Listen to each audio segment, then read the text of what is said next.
എല്ലാവർക്കും അമ്മാസ് മലയാളി കിച്ചണിലേക്ക് സ്വാഗതം. ഇന്ന് നമുക്ക് അവൽ മിൽക്ക് ഉണ്ടാക്കാം. അതിനായിട്ട് ഞാനൊരു പാത്രം അടുപ്പിൽ വെച്ചിട്ടുണ്ട്. ഇതാണ് ഞാൻ എടുത്തിരിക്കുന്ന അവൽ. ഒരു ഡവറായിരിക്കും. അത് നമുക്കൊരു 2-3 മിനിറ്റ് ഒന്ന് ഇളക്കി പയ്യെ വറുത്തെടുക്കാം. വെള്ള അവലിനേക്കാളും നല്ലത്, കുറച്ചും കൂടെ നല്ലത് ചുമന്ന അവലാണ്. പക്ഷേ എൻ്റെ ഈ വെള്ള അവലേ ഉണ്ടായിരുന്നുള്ളൂ. അതുകൊണ്ടാണ് ഞാൻ ഇതുകൊണ്ട് ഉണ്ടാക്കുന്നത്. പക്ഷേ ടേസ്റ്റ് വലിയ കുറവൊന്നും ഇതുകൊണ്ട് ഉണ്ടാക്കിയാലും ഇല്ല. ഇങ്ങനെ നമ്മൾ പുറത്ത് ഇങ്ങനെ എടുക്കുമ്പോൾ ഇതാകുന്ന സമയത്താണ് നമ്മൾ വാങ്ങേണ്ടത്. ഇത്തിരിയും കൂടെ വേണം.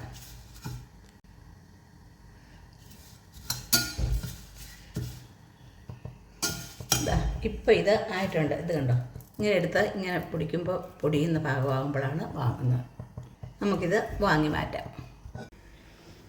ഞാനിവിടെ 2 പാളയും കുടംപഴമാണ് എടുത്തിരിക്കുന്നത്.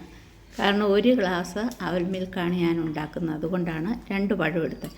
അതൊരു ഫോർക്ക് കൊണ്ട് നമുക്കിങ്ങനെ ഉടച്ചെടുക്കാം.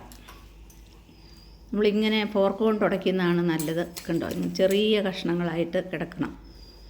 ഇനി ഇതിലേക്ക് ഒരു 2 സ്പൂൺ പഞ്ചസാരയും കൂടെ ഇട്ട് കൊടുക്കുന്നു. പഞ്ചസാര ഇട്ട് ഒന്നും കൂടെ ആ പഴം ഉടച്ചെടുക്കുക. നല്ല ഹെൽത്തി ആയിട്ടുള്ളൊരു ഡ്രിങ്ക്സാണിത്. പെട്ടെന്ന് നമുക്ക് ഉണ്ടാക്കാൻ പറ്റുന്നതുമാണ്. ഇനി ഇതിലേക്ക് ഞാൻ തിളപ്പിച്ചാറി നല്ലപോലെ തണുപ്പിച്ച പാലാണിത്. അത് 1 ഗ്ലാസ് ഒഴിച്ചു കൊടുക്കുന്നു. എല്ലാം കൂടി യോജിപ്പിക്കുന്നു.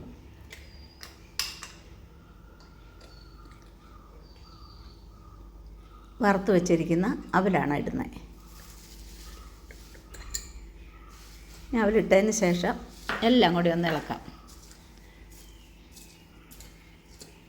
ഇതിലേക്ക് ഇനി കുറച്ച് നിലക്കടല വറുത്തതും കൂടെ ഇടുന്നു. അണ്ടിപ്പരിപ്പുണ്ടെങ്കിൽ അതിട്ട് കൊടുത്താലും നല്ലതാണ്. ഇങ്ങനെ നമ്മുടെ അവൽ മിൽക്ക് ഇവിടെ റെഡി ആയിട്ടുണ്ട്. കണ്ടോ, ഇത്രയേ ഉള്ളൂ. പെട്ടെന്ന് ഉണ്ടാക്കാവുന്ന നല്ലൊരു ഡ്രിങ്ക്സാണിത്. ഇതൊരു ഗ്ലാസ്സിലേക്ക് ഒഴിക്കാം.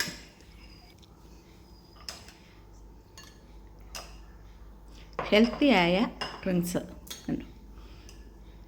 നമ്മുടെ അവൽ മിൽക്ക് ഇവിടെ റെഡി ആയിട്ടുണ്ട്. ഇനി ഇതിന് മുകളിലേക്ക് കുറച്ച് ടൂട്ടി ഫ്രൂട്ടിയും കൂടെ ഞാൻ ഇട്ട് കൊടുക്കുന്നു. അങ്ങനെ അവൽ മിൽക്ക് ഇവിടെ റെഡി ആയിട്ടുണ്ട്. നിങ്ങൾ ഈ വീഡിയോ കണ്ടിട്ട് സപ്പോർട്ട് ചെയ്യാൻ മറക്കരുത്. Thank you.